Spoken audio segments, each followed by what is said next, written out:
I would not hesitate to take everything from somebody if they come in between me and my ability to provide for the people that I love. If you're not willing to run somebody over with your car that's trying to get in between you and your ability to continue breathing, or your family's ability to continue breathing, I'd probably say, start getting your affairs in order. I think that anybody that lives with the idea that everybody's going to be a nice person and there's not going to be any bad people in the world is living in a dream world. And also, everybody that is out there that lives with the idea that there's enemies behind every corner is also wrong.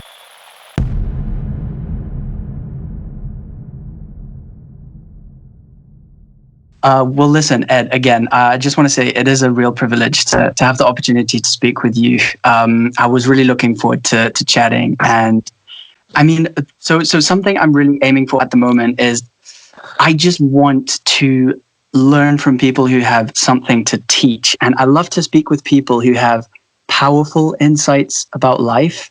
So as a non-permissive environment specialist, which is what you describe yourself as, you seem intimately familiar with a reality that so many people in the Western world are completely removed from, if you know what I mean, and potentially even unaware of.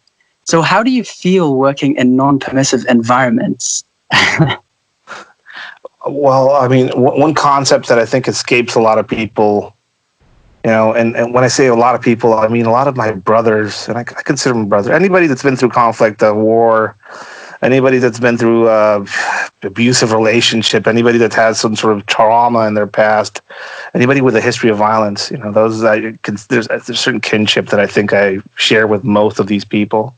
Yeah. Some of my friends that served in the Iraq War or that were in Afghanistan, that are of the same age group as I am, coming back with experiences of violence and horror, and also a deep feeling of brotherhood with the people they served. But basically, that final bit that I said, coming back from it, they served in a conflict that was across the ocean in a place where they couldn't speak the same language as most of the people that were fighting. They prayed to a different God named a different way, and they would basically go over there, do what they had to do to serve their country, and come back. My war was different. My conflict was in places where I grew up. It was against people that spoke my same language, prayed to the same God, went to the same churches, and probably had the same breakfast as I did. It wasn't uncommon to have funerals for my friends and the funerals of the enemy right next door to each other. Kind of a Mexican standoff outside of the service. So I think that's a difference. That's one of the differences of the non-permissive nature of the environments that I specialized in, and some of the other environments that a lot of other people kind of came up or specialized in. Right. It's a close war. Well, let me ask you this: for starters, how did you cope? Working through those environments, and also, I mean, how have you stayed alive? Because it seems like you've really gone through some stuff. Well, I'm not. I have a lot of friends that are amazing people. I have Navy SEAL friends that are, just peak human condition people. That strive mentally and physically and go through hardship, and Captain America level people. I'm none of that. I'm none of that. If anything, I think as a coping mechanism. And this is me being honest and raw, and not a lot of people will, admit to this, or they will, not even talk about it. Alcohol was a big coping mechanism for me, and it still is. It's one of those permissive drugs in Mexican culture. Tequila, mezcal. PTSD was treated with a few days off and getting drunk off your mind with some friends. That was our therapy session, and I have a history of alcoholism in my family, and something that I kind of strive not to go into myself. When I went into the service, I run every day, push-ups, pull-ups, get myself into a right physical condition. A lot of people around me do the same. And then we went outside and faced reality, Wow. Reality was that we couldn't trust the people that were above us in the command structure. Some of the people that were within our own group were not trustworthy. We were not the good guys in the eyes of most of the people who were trying to help. Right. So a lot of these things. Talk about that. Yeah. So a lot of these things, first realization you have out there is that, I'm the villain. Right. I'm the villain in this specific story. Yeah. I'm the villain, right? You had said in the eyes of the Mexican people, you were on the same level as like a male porn actor, or it was the same level of shame to be working for the police. It's dating somebody and you go see their parents, and it's not something you readily admit to. It's like they have to pull it out of you. It's not something I'm a cop. Right. This is what I do.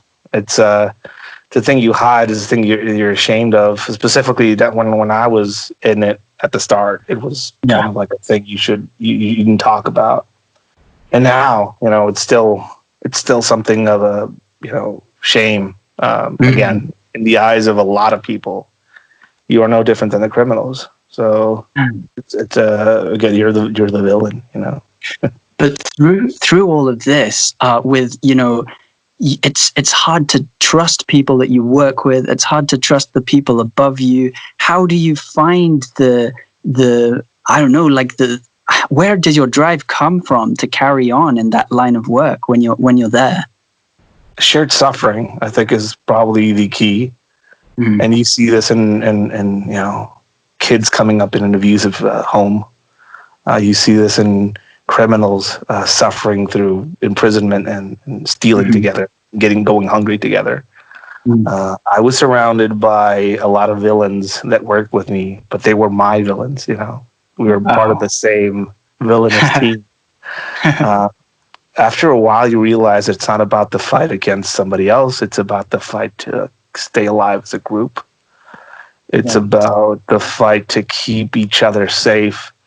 It's about watching each other's back. It's about, figuring out ways to cover for each other in case one of you had to go attend a birthday party, or if the wife shows up at work and you're with your, with your significant, Sancha, as we call them in Mexico, that will cover for you. It's a weird high school type of mentality, and there's definitely a weird a level of mischief and just basically shared suffering in that lifestyle. And most of my friends that have served in the military can kind of subscribe to it. I now that I'm away from them, and all of them have gone on to different lives. I call them the Lost Boys, because we were very much that. We were lost. Yeah. Nobody knew where we were. We were doing things in environments that are pretty dangerous, in the middle of the night. Yeah. And it was almost a never land type situation where, like, you would have to pinch yourself to realize I'm in a van somewhere in the desert, rolling around with grenade launchers and Mexican special forces guys, and we're going to find a weird runway where a plane's going to land somewhere to see if we can catch them. So, oh my God. So we were doing things that were beyond the scope of my imagination in weird environments, right? But again, I think the thing that helped me cope or helped me kind of push through was not making it about myself, but about the people that were with me. I think most people say the same thing. I see. Okay, very interesting. It definitely seems like you got more than you bargained for when at the start of your career, right? When you signed up, it seems like you didn't see what was coming, for sure.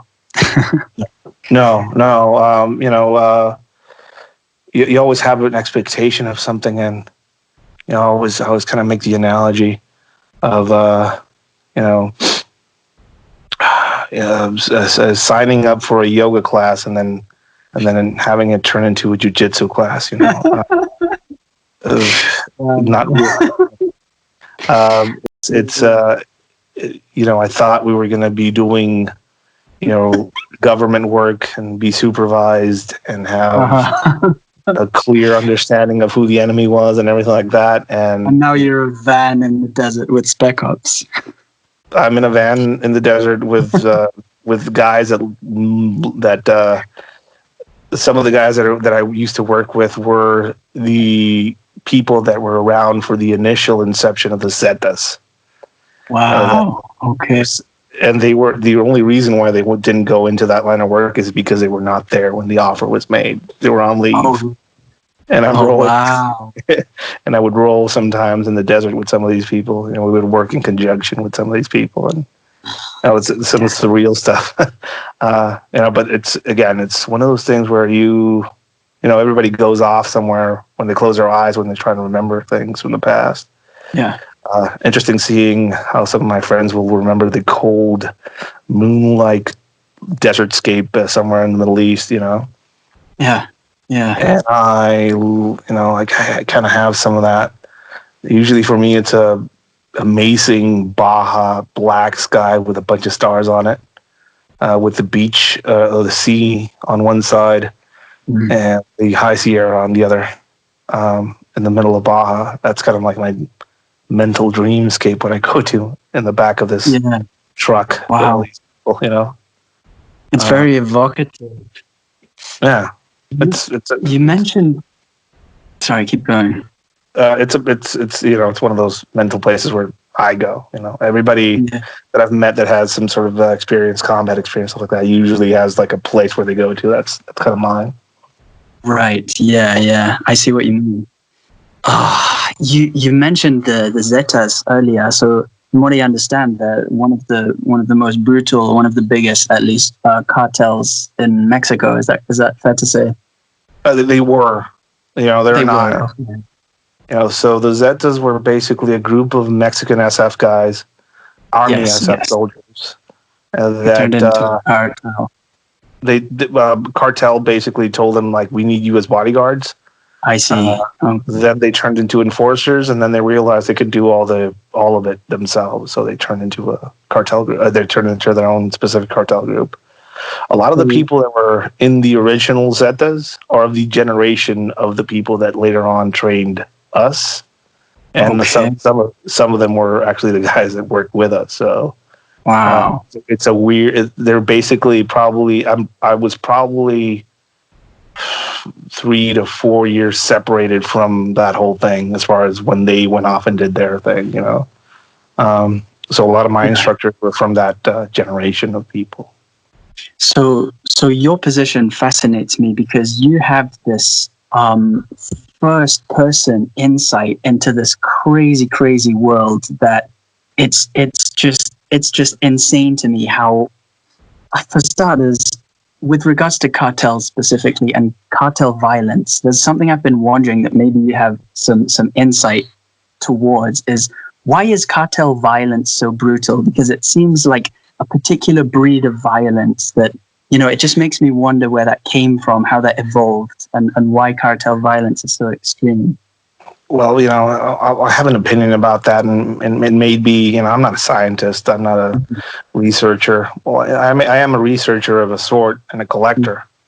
My whole deal with learning about some of the stuff and then talking about it publicly is because I don't see it spoken of in popular culture or in media, or I just don't see my point of view out there as somebody that was there, So that's kind of one of my main drives, is to not leave all these people that I worked with and some of the things that I did and some of the places I worked with.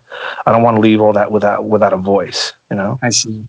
So so we talk about brutality.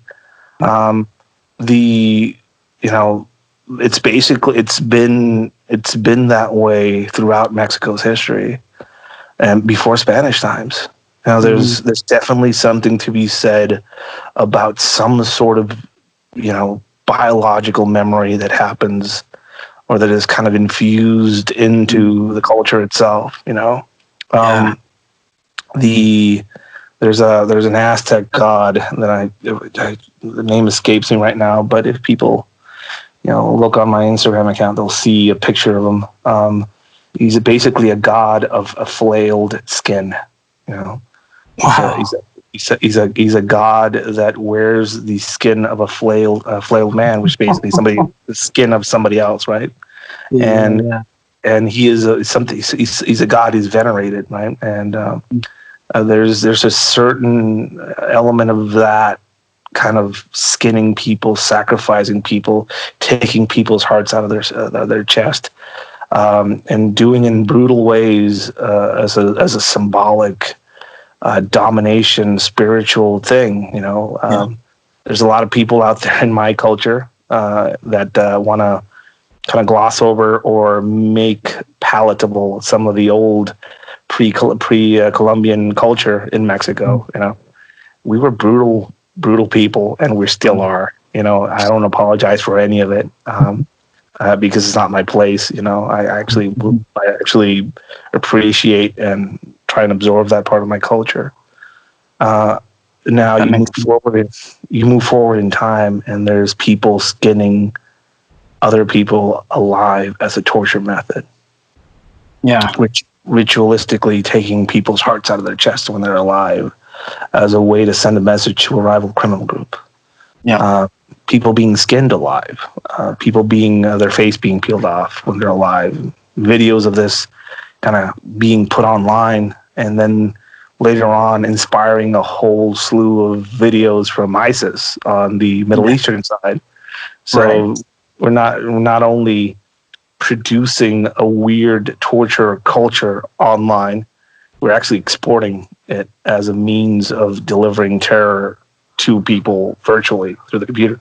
That's a methodology that is, it's interesting how it had its inception, how social media was used as a weapon by the cartels, and how it's kind of dictated how it's now being used by other, terrorist groups out there in the world. It's a very interesting shockwave how that influenced terror groups so far across the globe. It's such an interesting kind of effect that they had that influence, I think. Yeah, I mean, I think there's two conflicts in the world that I think are very underappreciated or people should take a good closer look at them. One of them is the conflict in Ireland from the past. Okay.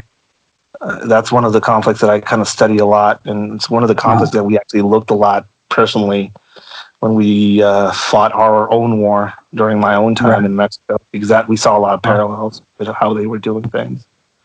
And another one was Mexico. Mexico it's producing a methodology, it's producing criminal methods, and it's exporting them virtually.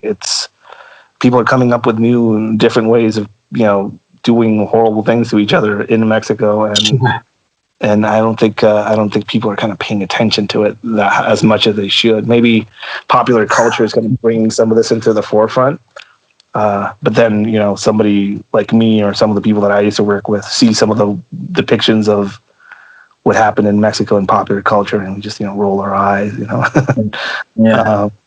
But it's an crazy reality. Yeah, it's an interesting conflict. I've been dying to ask you, I mean, you've worked in some really tough environments, and you've worked protection detail for VIPs from what I understand. So, you've been in some potentially very sketchy situations. Can you talk about one of the most challenging moments of your career, if there's one that comes to mind? The end of it. The end of my career was probably the most challenging one. How so? I get a lot of questions, and people are fascinated with my backstory. A thing people must know and must realize is that there's no such thing as a top secret in Mexico. If people care to look, and they could actually find me still in some of the government payrolls out there. Right. And some of my friends are just still working. You know, there's one of my close friends is actually the director of the office that I used to work with. So when I talk about some of this stuff, I talk about it when just from a distance. You know, I'm away from it. I never got in the pocket of anybody. A lot of shady shit happened around me and with the people that I worked with. But I didn't become rich because of that job, you know? Right. I left the job with the same truck I drove into it, you know? So, and I worked in a place where we were the villains, and it's shady, you know? People are, hey, Ed worked as a cop in Mexico. He probably did some shady shit. Yeah, I worked as a cop in Mexico. Of course, that is probably what happened, you know? What I never did is work for anybody, any side, criminal side. I mean, I never went into anybody's pocket. Right. There came a time in my career when, Mexico has a cycle, a presidency cycle. Every 6 years, president change, and everything basically gets tossed aside, and things start from scratch. Yeah. So all of the leadership changes, and people get put into different positions. Yes. By this point, I've been going through confidence exams every year, and sometimes every 6 months.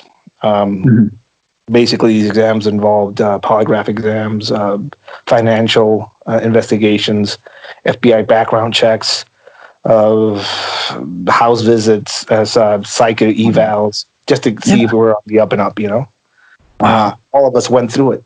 You know, all of us would go through it because we were aware that everybody in our group went through them, so we were all trustworthy, so we can work with each other. Right. Well, all of that stopped because it was deemed unconstitutional and inhumane. Oh, wow. So all of a sudden, I was called into an office, and there was a guy that was corrupt as hell.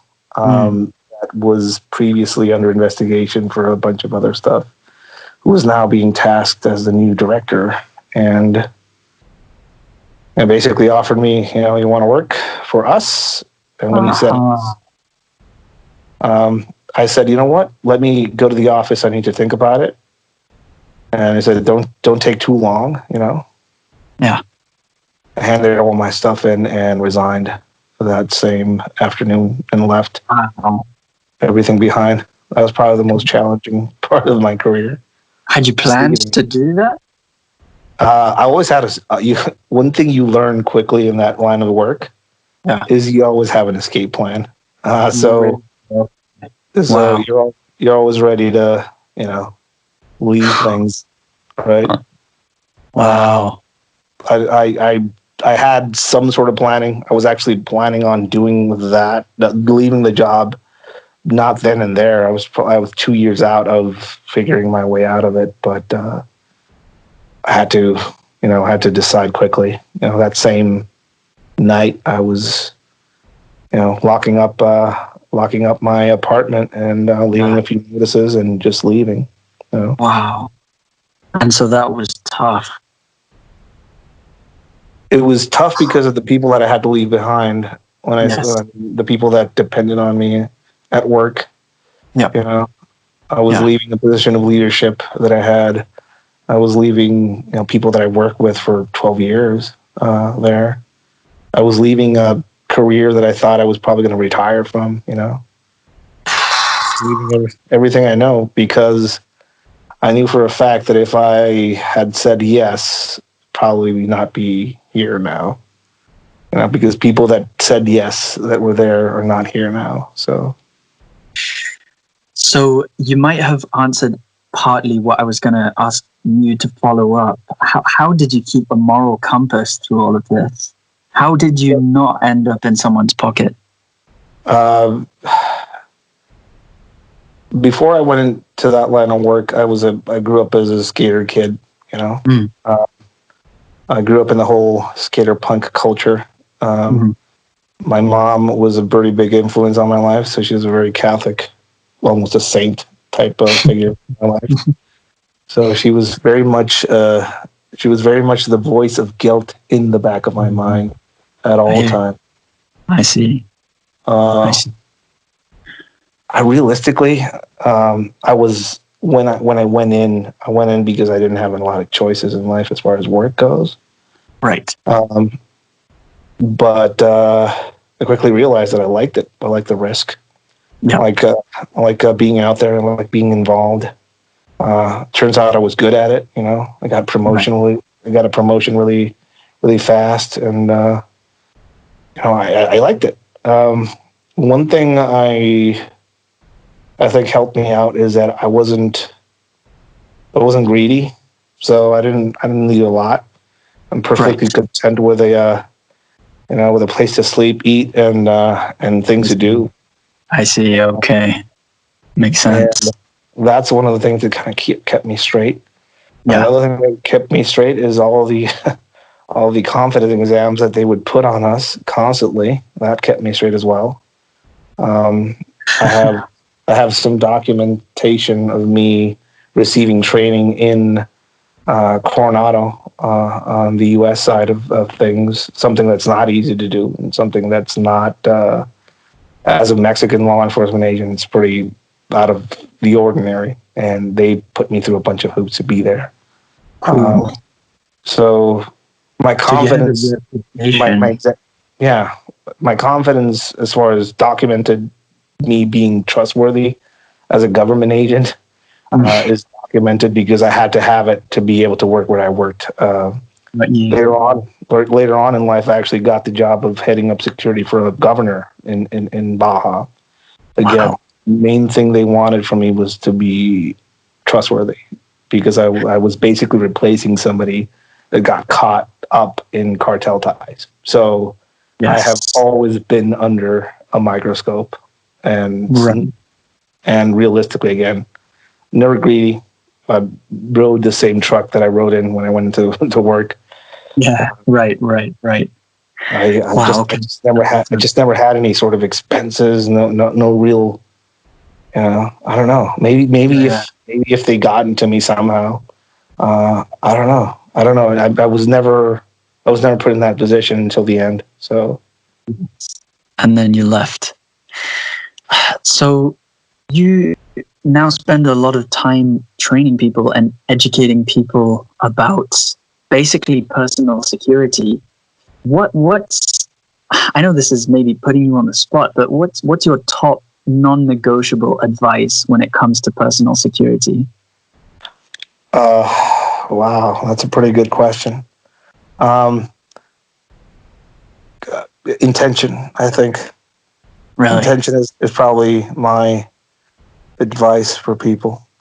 There's a lot of people out there selling non-lethal knife combat or a non or less lethal self-defense devices.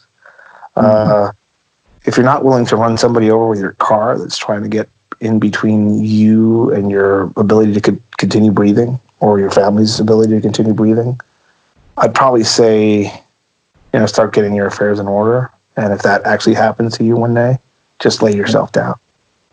Wow. I think intention is pretty. It's a pretty powerful thing that some people have because of their life experiences or the places where they grew up. I think I have intention because of where I grew up and how I lived. I would not hesitate to take everything from somebody if they come in between me and my ability to provide for the people that I love, or if they threaten something that I hold very important. That could be a lot of things to a lot of people. Some people do that for a book, a holy book. Some people do that for the people around them. Some people do that for total strangers, which I think those are the closest things to angels we have in our current plane of existence. But some of us are pretty selfish. Some of us will do it for the people, for our DNA, our ability to, continue on our own bloodlines and stuff like that. Whatever the motives are, whatever that is, just be clear about it. If you don't have that intention when you train, if you don't have that intention when you buy something, when you procure something to use, if you don't have that intention when you step out the door, going about your life, you're living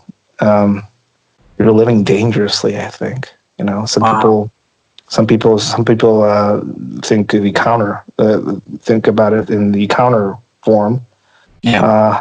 I think anybody that lives with the idea that everybody's going to be a nice person and there's not going to be any bad people in the world is living in a dream world.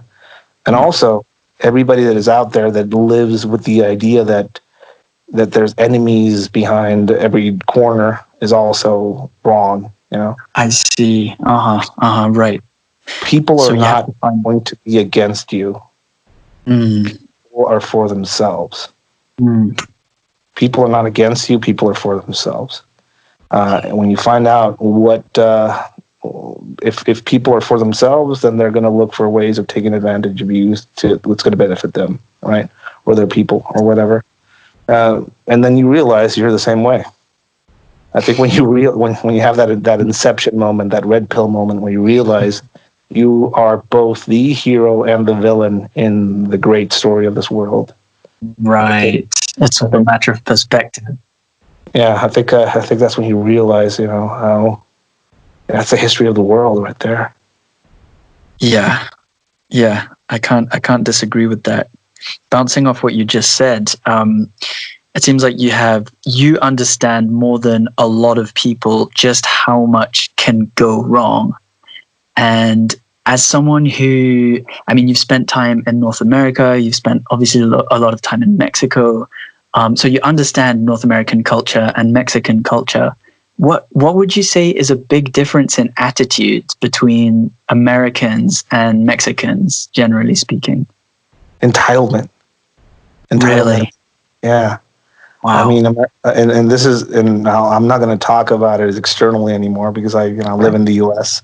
Yes. And I made the commitment. I moved to the U.S. I'm working towards my full citizenship, and it's a great country. Don't get me wrong, amazing opportunities, but there is a certain entitlement in the culture that is pretty, Right. It's interesting. It kind of weakens my knees at times when I see it.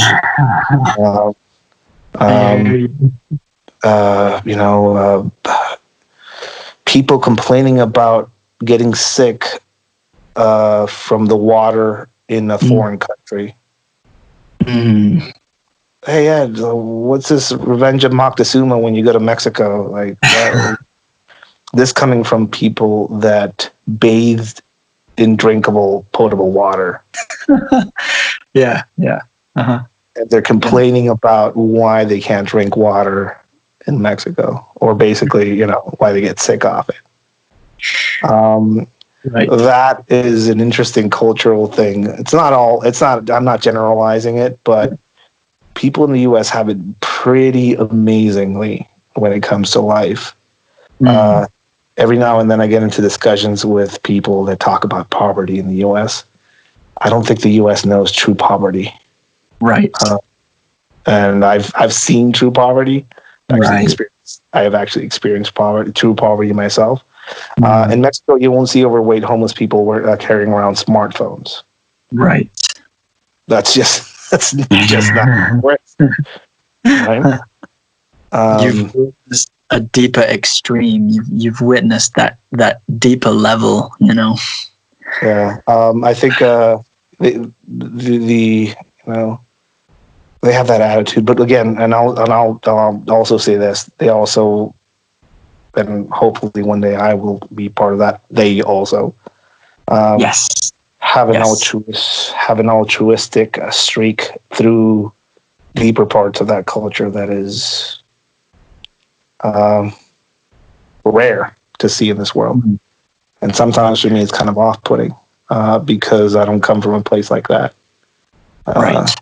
A total random acts of kindness that are above and beyond what you would see out there where I'm from. And sometimes, it causes distrust on my end, but then, kind of looking into some of the culture and some of the people that are actually providing some of these altruistic acts. And I don't know, it's two extremes, Yeah, it is indeed.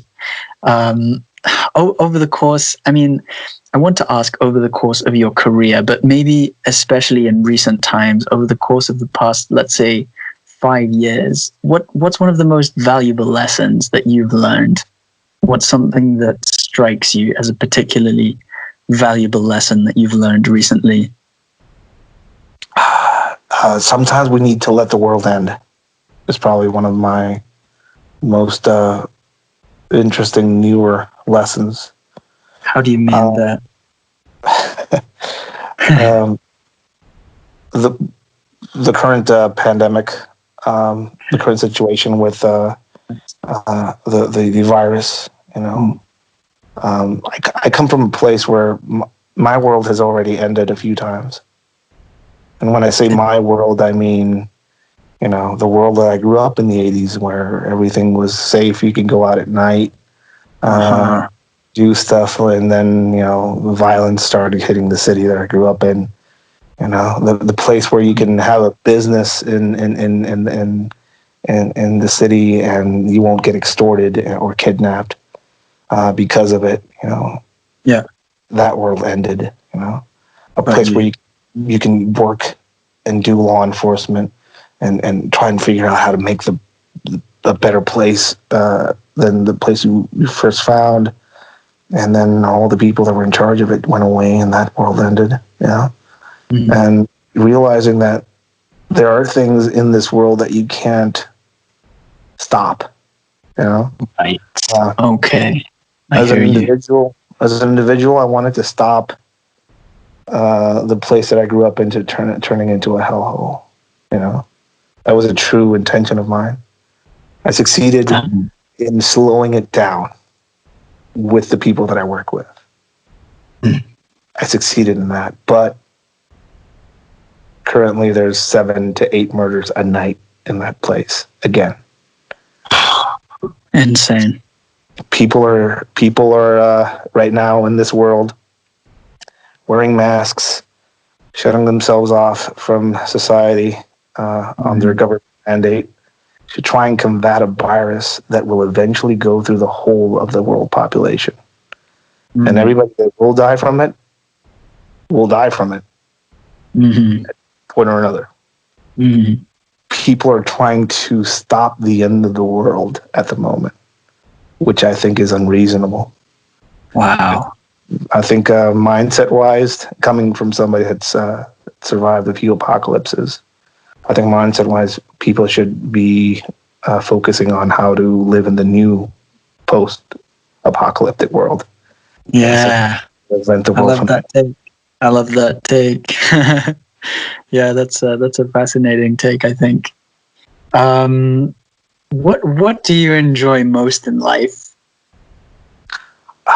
Wow, that's a great question. Right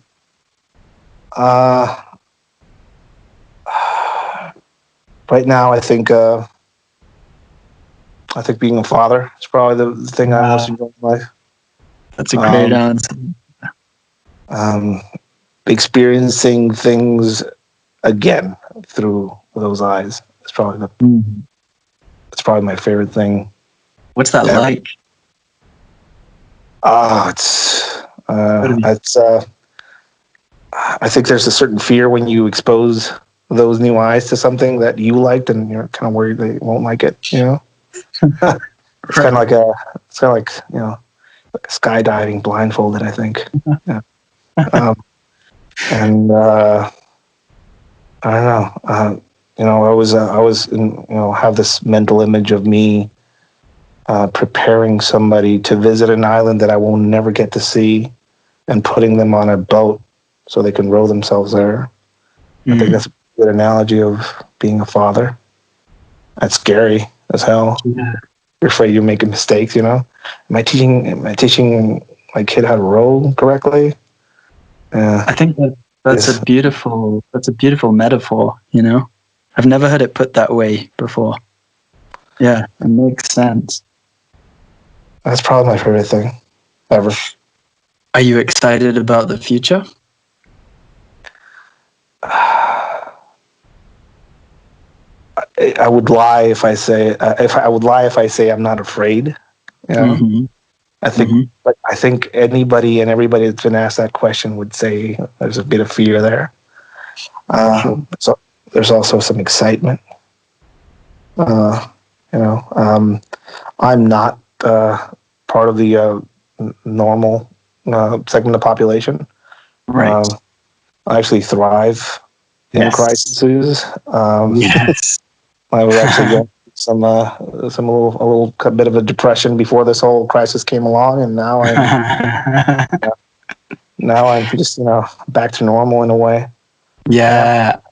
I am afraid of things that I see in the culture that I'm trying to assimilate myself into on the inside, that makes me think of things we gave away or gave up long ago in the country that I left. That makes me afraid and uncertain a little bit. Yep. I also see people changing their perspectives and their worldviews as far as hardship, hunger, and community because of this crisis. That also makes me kind of optimistic about humanity. Right. There was a video that somebody sent me of a guy wearing a hazmat suit, techno dancing in the middle of an apartment block somewhere in Spain during the worst parts of the pandemic. And did you post that on your Instagram? Because that rings a bell. I might have seen. Yeah, I think I saw that on your Instagram. Everybody there was, cheering him on and just putting this light on him, as he was dancing in this hazmat. Yeah, I'm pretty sure I saw that on your page. That was a good video. That's a good illustration of, the best of what we have as a human, species. Laughing at shit like that as a community, laughing at the face of death. That is the equivalent of us going and getting drunk at the cemetery during Day of the Dead. Yeah. I keep having to remember that is not normal in a culture, Yes. Every now and then I travel to the U.S., see graveyards, and they're alone and desolate. In Mexico, during the Day of the Dead celebrations, everybody's there camping out, drinking, music. It's a place to have a party. Wow. Close to death. Close to death. I think we're all of us as a species right now, especially in the U.S., getting a closer look at what that hardship is. I think that gives me. I've seen some amazing acts of kindness and community out there, along with some insane stupidity. But I think both of them have given me some, cause to be optimistic. Right.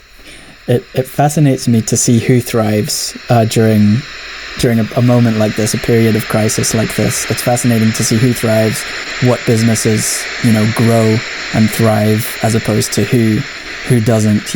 I find that interesting to see. Yeah, I like seeing what voices come through during a crisis like that. Yes.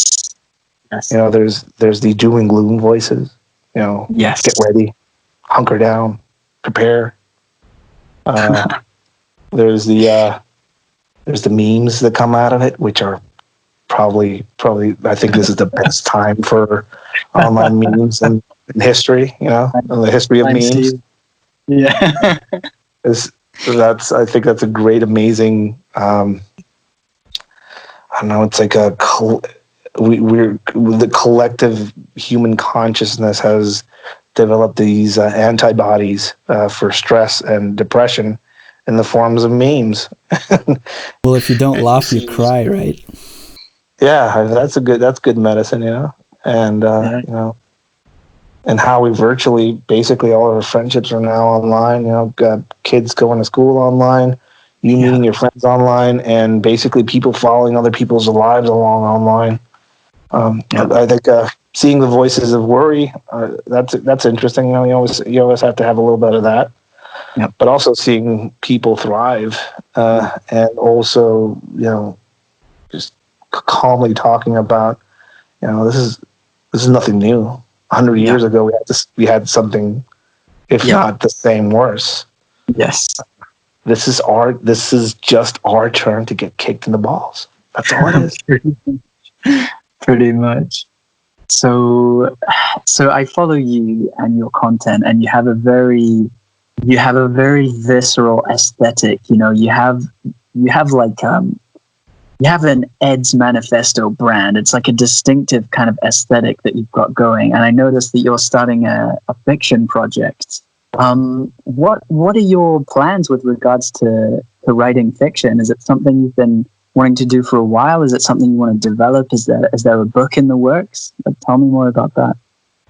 So most of the things that every now and then I post up or repost these things that I call fever dreams. Yes. And they, what people might not know about those are all parts of my therapy. I actually went through, and I am currently still in a lot of therapy. Yeah. Because of the experiences I had, and of course. I have some physical maladies that came from that experience. There's Mexican healthcare system isn't the best, and kind of realizing that when I got my first full checkup, the doctor told me, so did you experience an explosion? Was it a car accident? Did you go to Afghanistan or Iraq or something? I said, no, none of that. I kind of, the first time I heard PTSD was from some Marine Corps friends of mine. Mm-hmm. So he took me to a group therapy session, and I got to hear some of their experiences and kind of talk about mine. And I wrote some of those down and been writing, some of these, cathartic moments that I have of reflection or memories or just, things I think are significant. I write them down. I posted one of those up once, and kind of nervous about what people would think about it. Broken people. When broken people usually share that type of stuff, they usually get two types of reactions. Horror, and become a leper, or you become a banner for people that have the same thing, but they don't have the way of maybe they don't have the ability to put it into words. Yes. Yeah. So apparently it became like a banner for some people. Some people tattooed the Snake Reaper on them. Some people actually took some of those letters that I wrote and have shared them in therapy sessions and therapy groups out there as well. Yeah. So it kind of took on a life of their own. A lot of people look at them and see some of their own problems and some of their own experiences in them. So I think that's pretty cool. And I think, those are all going to be part of something that I'm working on. And the fiction part of it is, it's basically a Frankenstein type thing. Mm-hmm. I have hours and hours and books and notebooks of interviews with people that I got to see and talk to. Mm-hmm. Interesting individuals on the other side of the spectrum that I got to see and speak to. And all I have of them are small moments and snippets and segments of conversation and life experiences and details about them. Wow. So I wanted to somehow put all that into a single character. Right. So that's how sort of the Mudo was born. Basically, the Death Mute is his nickname.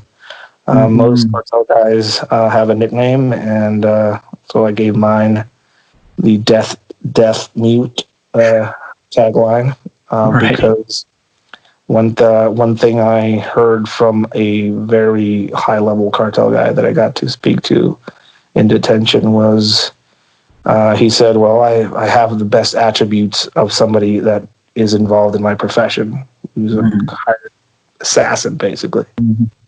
And he's deaf mute. He doesn't hear what his bosses talk about, and he about what he does. So he says that embodies a true professional. Yeah. Speaks volumes right there. So I'm going to try and put this character's experiences in small snippets that I'm going to be posting online. My Instagram account. I like sharing things openly and raw. I think that's what a lot of people like about me. Yeah. So I'm a bad businessman. Probably I should put all that in a book and make a bunch of money. But I think they do so much more when you share them openly like that. Well, that's a huge part of the appeal of the content that you produce, of the stuff that you share. It is so raw, and you're providing snapshots into this world that fascinates people, but that people feel so disconnected from. It's even though it's so close to a lot of people, like geographically, like, it's neighboring the United States, for example, but feel so far removed from what's happening, and you're providing like this insight, this snapshot into that reality. I think that that raw nature of what you do, of the content you share, is what really fascinates people. Yeah, and also the follow along aspect of it as well. Right. Every now and then I go somewhere and I do a class, but I'm every now and then I do a class and I weird some people out because of I'm not like other instructors where I'm like, hey, do a class and then let me go to the hotel room so I can sleep. I'm usually like, hey, where are we going? Mexico City. Oh, awesome. I've been there a few times. What do you want to do? We want to go get some dinner, some steak? No. Can you take me to this insane Santa Muerte shrine with a giant reaper that they have here? Can we go there? Like, what do you want to go there? I've never been there before, and I think it's a good experience, and it's a good place to ask people questions and get into weird conversations with people.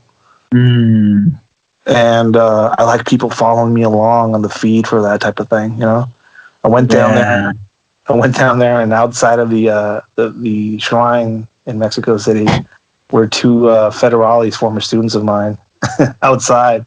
And I'm like, what are you doing here? No, what are you guys doing here? Oh, we just came here to put some candles on the altar. And I'm like, that's interesting, Yeah. And they say, el miedo no anda en burro. The fear doesn't ride a donkey, right?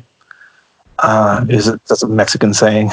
And interesting thing, as they were speeding off, I got to take a picture with them on top of the shrine.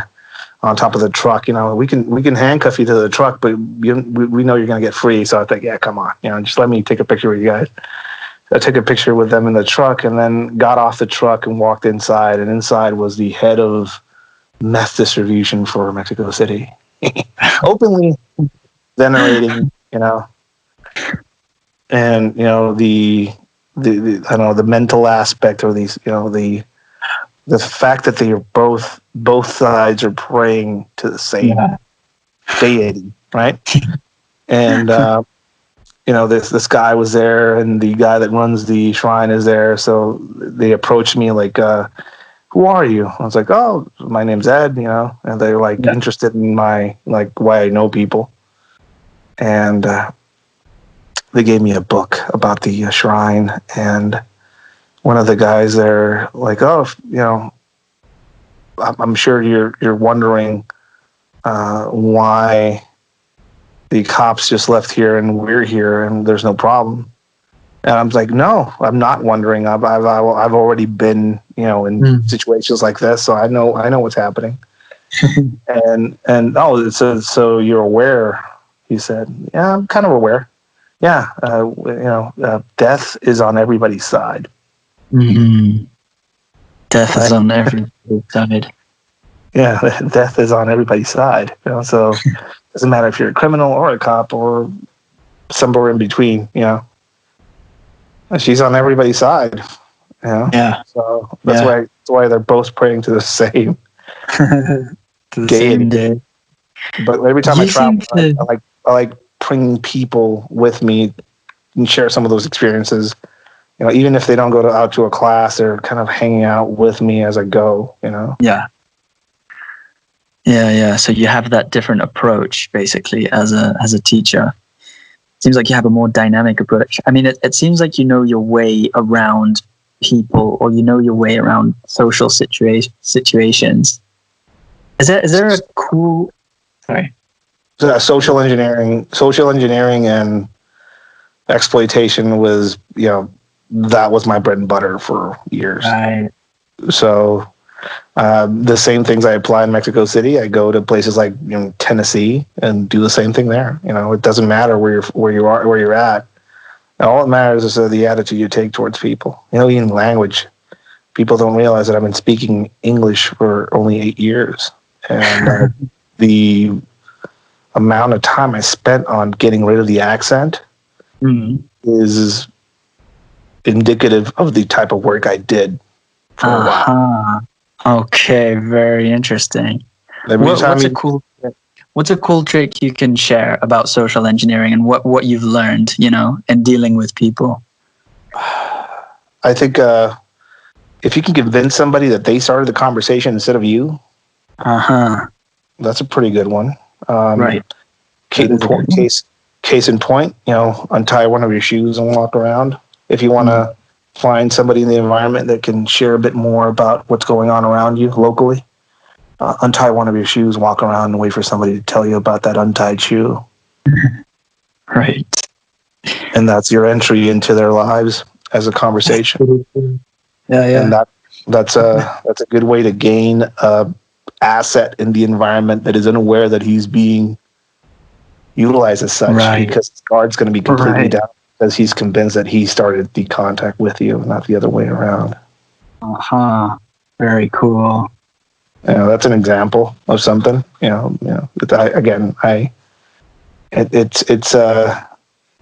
It's interesting how you go back to intention. If your intentions are shitty, people usually will be aware of it. But if your intentions are, pure or direct, straight, or you're aware of your intent, people let their guard down sometimes. Right. That makes sense.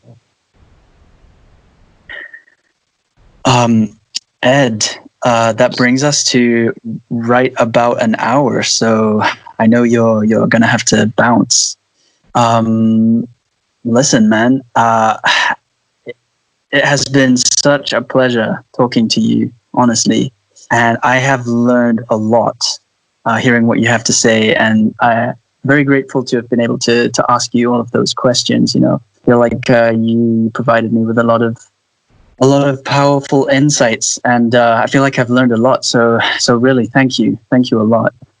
Oh, thank you. It was a good kick in the head at the moment. I like challenging questions, so I really appreciate that. I'm glad to hear that. People need to know the person, People need to know the person. Like, it's so powerful, especially if you're somewhat of a public figure and you do something like what you do, which is just, it's so rich. It's so interesting to me, and obviously to a lot of other people. And knowing the person or knowing something a bit more about who you are just goes such a long way, in my opinion, Yeah. Sometimes I get these and it's the same questions over and over again, and they're kind of not challenging. So sometimes I dread these, but this one's pretty good. I like this one. Good. I'm glad to hear. I do my best. Well, listen, I hope you have an amazing day, man. I hope you have a really, really great day and a great week and a good evening. Well, hope to see you and everybody else for the COVID-19 after party. It's going to be amazing.